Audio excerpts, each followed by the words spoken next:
जय हिंद दोस्तों, PS study classes में आपका स्वागत है।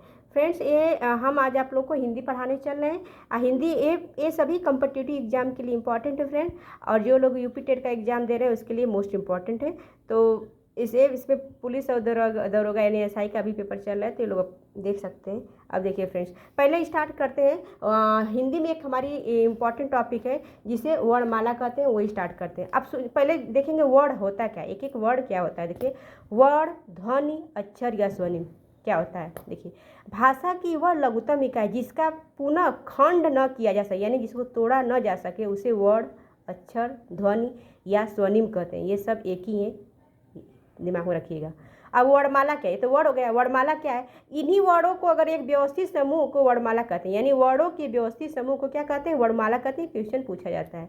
अब देखिए, वर्णमाला में जैसे क्या है, जैसे जितने भी स्वर हो गए, अ, आ, छोटी, बड़ी, छोटाऊ, बड़ाऊ, री, ए, ओ, औ, ये सब क्या है, वर्णमालाएं। और अंग को अयोगवा भी कहते हैं। अब देखिए फ्रेंड्स, आगे नेक्स्ट देखिए, फिर दिया है कि हम इतने ही में आपको समझा देंगे। इसमें से एग्जाम में बहुत सारे क्वेश्चन पूछा जाता है। जैसे देखिए, हम क वर्ग, च वर्ग, ट वर्ग, त वर्ग और प एक इनकी संख्या कहते हैं 25। इसे क्या कहते हैं, स्पर्शी व्यंजन कहते हैं।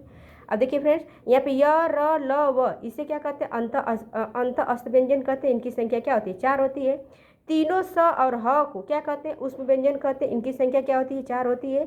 छ, त्र, ज्ञ, स्र, ये संयुक्त व्यंजन है। इनकी संख्या क्या होती है, 4 होती है।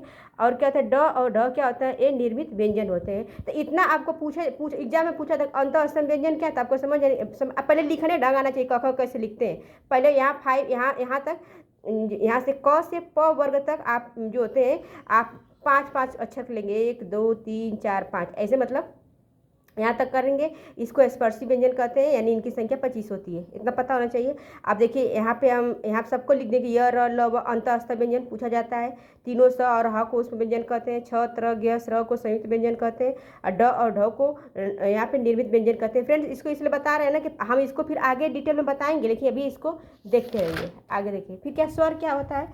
स्वर हम क्या है, इसके बारे में बताते हैं कि स्वर जो बिना किसी अवरोध के उच्चारित हो या जिनका उच्चारण स्वतंत्र हो, उसे स्वर कहते हैं। यानी जो स्वतंत्र उसे स्वर कहते हैं। इनकी संख्या कितनी होती है, 11 होती है। अब देखिए, ये अ, आ, छोटी, ई, बड़ी, ई, छोटाऊ, बड़ाऊ, री, ए, ओ, औ आदि। फिर स्वर के भेद, स्वर के 3 भेद होते हैं। फिर पूछता कितने भेद, 3। एक हरस स्वर, दीर्घ स्वर और प्लुस स्वर। अब हरस स्वर क्या होता है, जिसके उच्चारण में थोड़ा समय लगता है, उसे हरस स्वर कहते हैं। चूंकि इसका खंड नहीं किया जा सकता, इसलिए इसे अक्षर भी कहते हैं। इसे क्या कहते हैं, अक्षर भी कहते हैं। मोस्ट इंपॉर्टेंट है, सबको पता नहीं होगा। तो अब देखिए, इसमें अब यहाँ पे हरस स्वर में क्या होता है, अ, ई, उ, री। अब दीर्घ स्वर क्या होता है, दीर्घ स्वर में ये पूछा जाएगा कि जिसका उच्चारण में अधिक प्राण वायु प्रयुक्त हो, उसे दीर्घ स्वर कहते हैं। यानी जिसका उच्चारण में हरस्व की अपेक्षा दोगुना समय लगे। मेन पॉइंट ये है कि जिसके उच्चारण में हरस्व के कंपेयर में दोगुना समय लगे, उसे क्या कहते हैं, दीर्घ स्वर कहते हैं। जैसे नहीं सॉरी, तो हरस में जैसे आ, बड़ी, बड़ाऊ, ए, ओ, औ, इसको लर्न करिएगा। प्लुस स्वर क्या होता है, जिसमें दीर्घ का 3 गुना समय लगे। ठीक, तो इतना जाने, पहले स्वर के 3 भेद होते हैं। स्वर का उच्चारण स्थान क्या होता है। अब यहाँ पे देखिए, स्वर का उच्चारण स्थान मोस्ट इम्पॉर्टेंट पूछा जाता है कि उच्चारण स्थान के आधार पर स्वर के भेद कितने होते हैं, 6 होते हैं। अब देखिए, पहले देखिए, हम कोई कंठ, यहाँ पे हमारा एक गर्दन, यहाँ कंठ, कंठ से क्या कौन सी ध्वनि निकलती है उच्चारण में, अ और आ। यानी कि जिस स्वर का उच्चारण कंठ से यानी गले से होता है, उससे क्या कहते हैं, मतलब उच्चारण के आधार पर 6 भेद बताए गए हैं, तो उसे कंठ कहते हैं। यानी अ, आ का उच्चारण हम कंठ से करते हैं। तालु, तालव्य जिसे कहते हैं, यानी तालु यानी तालव्य का उच्चारण स्थान छोटी, ई, बड़ी है। तो तालव्य यानी जिसका उच्चारण हम तालु से होता है। ठीक, मूर्धा, मूर्धा में बस री आता है। जिसका उच्चारण जिह्वा के मध्य भाग से, जीभ के मध्य भाग से होता है, उसे मूर्धन्य कहते हैं, यानी कि री होता है। ओष्ठ, छोटा ऊ, बड़ा ऊ, यानी जिसका उच्चारण होठों से किया जाता है, अपन ओठ से करते हैं, उसे ओष्ठ व्यंजन कहते हैं। फिर यहाँ पे ओष्ठ स्वर कहते हैं, सॉरी व्यंजनी स्वर। कंठ तालव्य स्वर कौन होते हैं, जिसको कंठ और तालु दोनों की सहायता से बोला जाता है, उसे ए, अगर आप इसको बोल बोल के अगर आप पढ़ेंगे तभी आपको यहाँ पे क्लियर होगा। जैसे ए और ऐ। कंठ ओष्ठ क्या होता है, तो कंठ ओष्ठ यानी ओ, और कंठ और ओठ के दोनों के हेल्प से बनता है, तो ओ और अ होता है। अब देखिए फ्रेंड्स आगे क्या है, अभी हम आज स्वर बताएंगे, कल व्यंजन बताएंगे। अभी स्वर के बारे में बस जानिए इतना, अगर आप देख ले रहे हैं तो आप एक भी क्वेश्चन छूटेगा नहीं। जिह्वा के आधार पर स्वर के भेद कितने होते हैं, जीभ के आधार पे 3 भेद होते हैं, अग्र स्वर, मध्य स्वर और पक्ष स्वर। अग्र स्वर में क्या आएगा, छोटी ई, बड़ी ई, ए से एड़ी, ऐसे ऐनक। मध्य स्वर में याद करें, खाली मध्य स्वर में कौन रहता है, अ आता है, सिर्फ अ। अब पक्ष स्वर में कौन आता है, छोटा ऊ, बड़ा ऊ, आ, ओ, औ, आ। ये सब क्वेश्चन पूछा जाता है, इसलिए दिमाग में इसको रख के काम करिएगा। मैं एकदम इसको कंसेप्ट भी क्लियर करा दे रही हूँ सही से।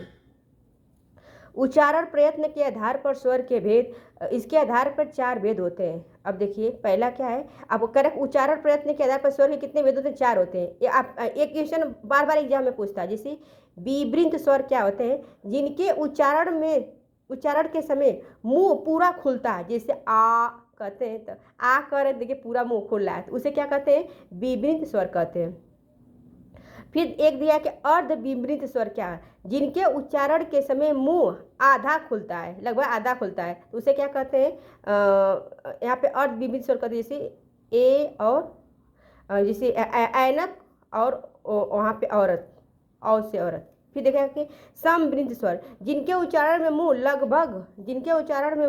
लगभग बंद रहता है, जैसे छोटी, बड़ी ई, छोटा ऊ और बड़ा ऊ।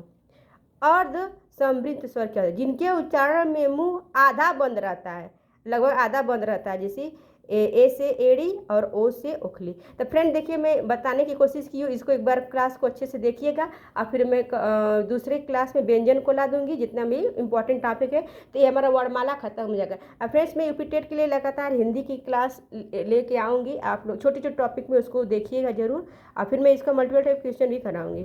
ठीक है, धन्यवाद फ्रेंड।